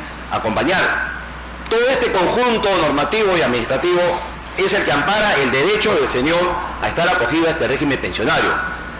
Pues bien, yendo al tema de la prescripción, el Procurador Público alega que supuestamente se ha afectado el derecho de defensa de su parte en aquel proceso de amparo que actualmente se encuentra en ejecución de sentencia, y para que lo sepa, señor, parece inaudito, pero lleva 10 años de ejecución de sentencia, desde el 22 de julio que se dicta la resolución número 1, por la cual el séptimo juzgado constitucional dispone cumpla el ejecutoriado. 10 años, señor, de ejecución debido a los contratiempos que ha originado el señor Procurador Público al apelar sucesivamente de las distintas resoluciones que pedía el órgano jurisdiccional para que cumpla lo decidido en la sentencia ejecutoriada de 4 de abril del 2002. Dice el señor Procurador que se ha afectado su derecho y que hay una continuidad, y por lo tanto la prescripción no debería ser declarada procedente. Eso es cerrado. Estamos hablando de una resolución, señor, del 4 de abril de 2002, que tiene la calidad de ejecutoriada y constituye cosa juzgada. Esta resolución fue notificada a la CONACEP, obra en autos de cargo, el 7 de mayo del 92. Pide el señor Procurador que, como consecuencia de esa sentencia, también se suspendan los efectos de resoluciones posteriores. Entre ellas estamos hablando una del 14 de junio de 2004, dictada por la Sexta Sala Civil. ¿Qué pasó, señor, del 4 de abril del 2002 al 14 de junio de 2004? ¿Qué pasó en esos 2 años? Que el señor Procurador no ejercitó su derecho de acción si creía que se había cometido un fraude contra el debido proceso. Lo lógico, señor, como abogado, que teníamos que interponer la demanda correspondiente, llámese de nulidad de cosas juzgadas fraudulentas o la correspondiente de acción de amparo, lo cual en este caso no cabe, señor. Hay dos razones muy esenciales, señor, por las cuales debe operar la sección de prescripción. De lo contrario, estaríamos en un estado de cosas en que las relaciones jurídicas que se dan en cualquier proceso se mantendrían permanentes en el tiempo, lo cual conlleva a la inestabilidad, en lo cual, señor, no se puede sustentar un Estado constitucional de derecho. Hay dos razones. La primera, castigar al negligente, en razón de no haber actuado inmediatamente, dada la urgencia y el carácter de proceso tutelar urgente del proceso de amparo. ¿Ha sido de urgencia acaso desde el año 2002 que el señor no pudo ejercitar su derecho de acción y recién lo hace el año 2008? ¿Cuál ha sido la urgencia? Ninguna, señor. ¿Ha sido realmente afectado en su derecho constitucional a conocer? Realmente parece que no. Por el contrario, señor, ha consentido la medida agresora. Y en tal sentido, la demanda debe ser declarada improcedente. La otra razón, señor, que ampara la prescripción es la seguridad jurídica. Esta seguridad jurídica, señor, se tiene que dar, y para terminar, hay una sentencia del Tribunal Constitucional, que me voy a permitir leer, que es muy breve, en la que se señala lo siguiente.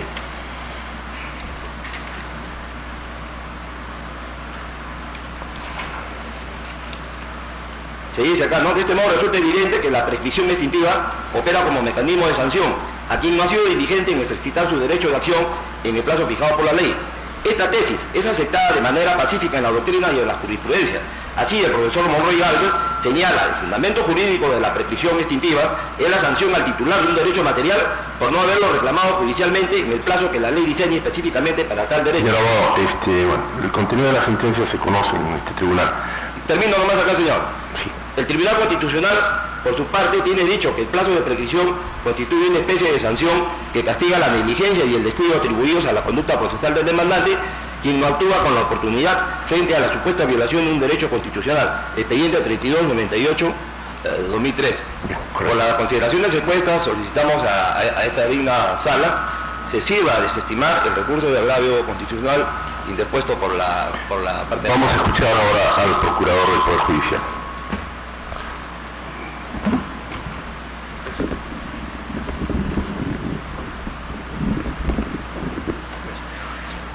Muchas gracias, señor presidente Consubenio, señores magistrados, buenos días. En efecto, este proceso es un proceso en la cual la parte demandante, y mejor dicho, el tercero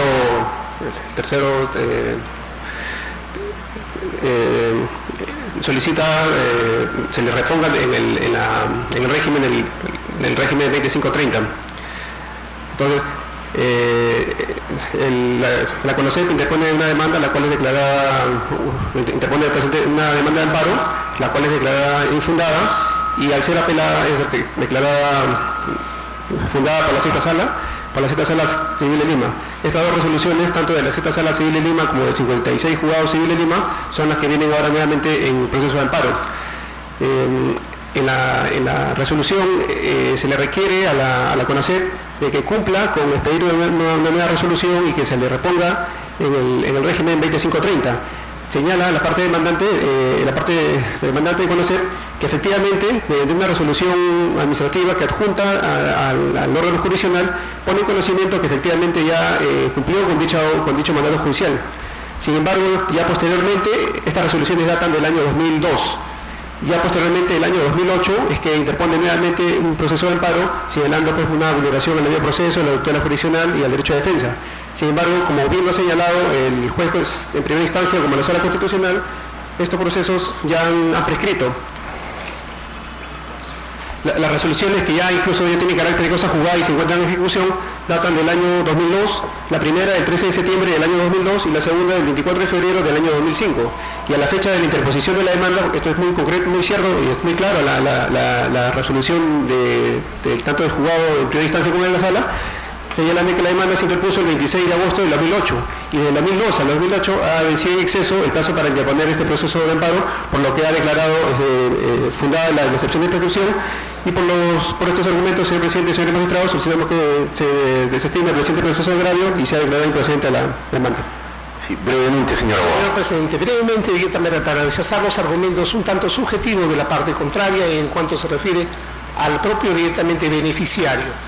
El señor es un perito del Poder Judicial a quien se le declaró derecho, se le ha fijado una pensión del Estado de 5.900 soles. Es una carga pasiva para el Estado. Se le ha fijado, digamos, el reintero de 970.000 soles. Es algo directamente clamoroso, porque prácticamente hemos escuchado informes que han presidido los señores del ONP que señalan directamente que las sumas no llegan a 400, la que fija ONP, 5.000 soles, 5.900 soles es lo que va a estar cobrando el señor. Esa es una cosa clamorosa, porque se han juntado dos regímenes laborales en forma escandalosa y se nos ha rechazado nuestra actuación en el Poder Judicial pretendiendo olvidar con esta pretensión, digamos, algo que directamente rompe el orden constitucional.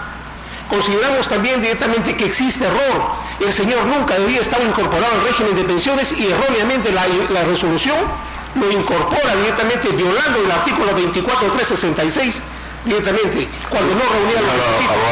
Finalmente, aspectos de orden legal finalmente que no competen a este tribunal. Le agradeceré que se concrete a la vulneración del derecho constitucional que ustedes están invocando.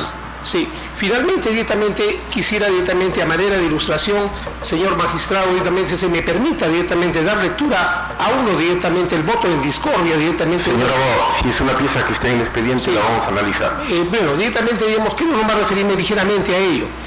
En la resolución directamente, esto directamente es clamoroso lo que ha ocurrido en el Poder Judicial. Después que se dicta la sentencia de incorporación, se emite otra resolución, la misma sala, en la cual desvirtuando la sentencia es como si ampliara directamente la resolución, o sea, después de varios años, y directamente ordena que se le pague una pensión de cesantía nivelable, violando precedentes vinculantes del Tribunal Constitucional. Uno de los señores vocales con su voto en mayoría deja salvo, dice, señores, que hemos resuelto eso directamente en primera instancia. Eso es lo único que dice.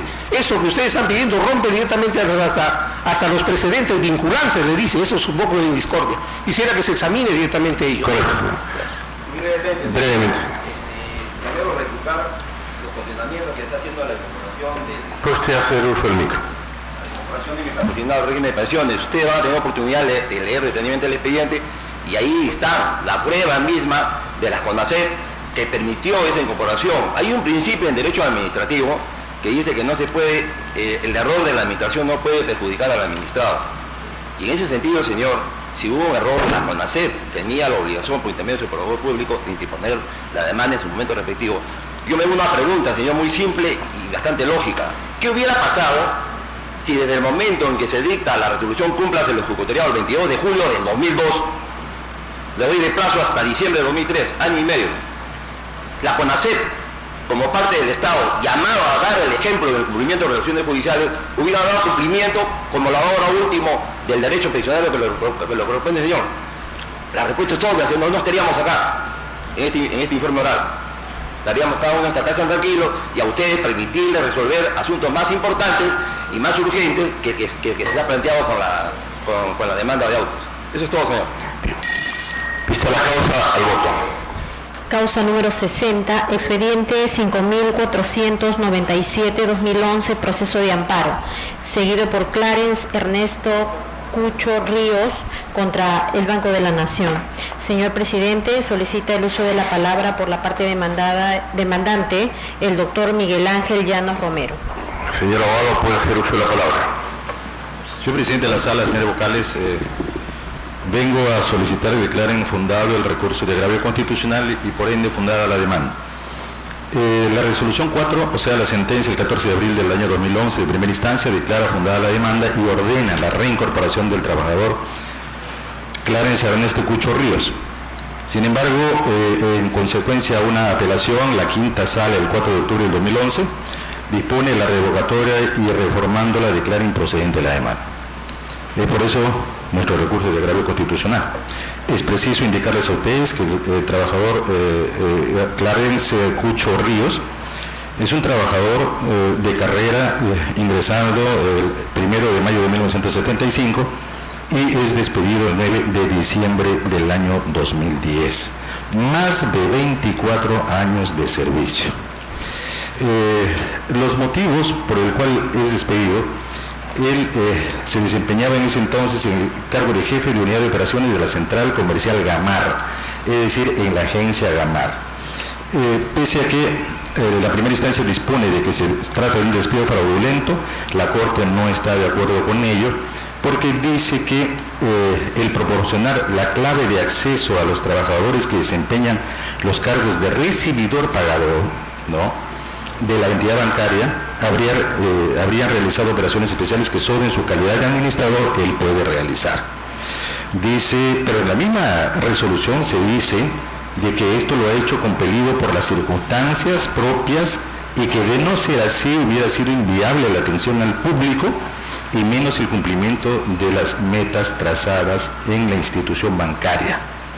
Llega a la conclusión esta sala, y esta parte es la que nosotros queremos que se tome nota, toda vez dice que no se puede justificar como una simple negligencia un acto que puede generar un perjuicio económico intangible atendiendo a que hay operaciones o movimientos.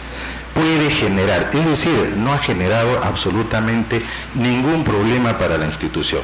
El artículo 25, inciso A y C del Decreto Supremo 003/97-TR, Ley de Productividad y Competitividad, claramente dice que es falta grave el incumplimiento de las obligaciones de manera reiterada, no hay reiterancia en el récord impecable de este trabajador de 24 años de servicios, y que revistan gravedad. No existe ni se ha probado gravedad en las comunicaciones que se ha cursado.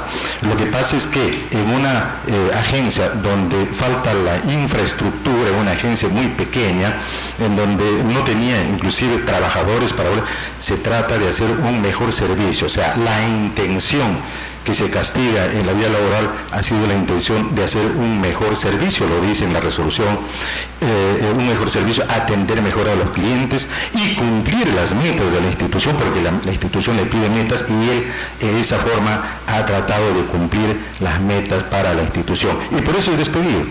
Por eso pido, porque podría haber ocurrido algo, y sabemos perfectamente que la tipicidad es importante, y ya ustedes lo han señalado en diversas resoluciones del Tribunal Constitucional, que si se despide con ánimo perverso, con engaño, o cuando no existe verdaderamente una falta o no existe tipicidad, ¿no?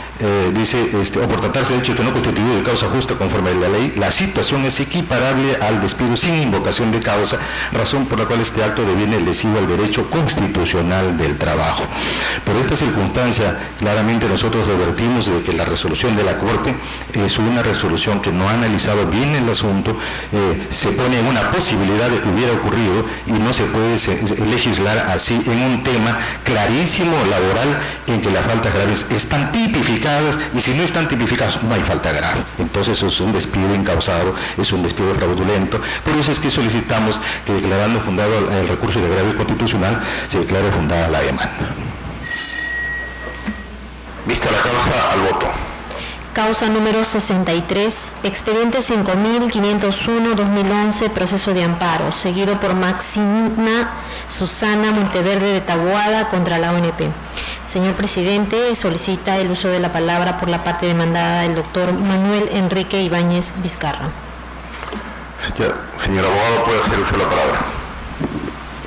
Gracias, señor presidente. Buenos días. La presente causa deriva de que con fecha 7 de junio del 2004 la señora Maximina Monteverde Taboada se somete a una evaluación médica donde señala que padece una incapacidad permanente, motivo por el cual la ONP en el 29 de noviembre del 2007, en noviembre del 2004 se le otorga una pensión de jubilación. Posteriormente, en los actos de fiscalización respecto a su evaluación médica, se tiene que cuando pasa nuevamente un examen médico en julio del 2007, se tiene ahora un menoscabo del 21%, y por lo tanto podía continuar laborando. Es en virtud de esta situación que en el mes de noviembre del 2007 se resuelve suspenderle el pago de las pensiones, motivo por el cual está interponiendo esta acción de amparo. Como podemos saber nosotros, en el proceso de amparo, existiendo dos certificados médicos divergentes, no es el estadio procesal correspondiente, motivo por el cual tanto el juzgado como la sala lo han declarado improcedente, por cuanto señalan pues que se advierte que la suspensión se encuentra ajustada a derecho y que el proceso de amparo no es el mecanismo idóneo para hacer las valoraciones, motivo por el cual nosotros solicitamos que se confirme la sentencia venida en grado declarándose improcedente la misma. Vista la causa, al voto. Causa número 65, expediente 5508-2011, proceso de habeas corpus, seguido por Julio Alberto Neira Barrantes y otro, a favor de Pedro Antonio Nicho González y otros, contra el subdirector de procedimientos de transporte, tránsito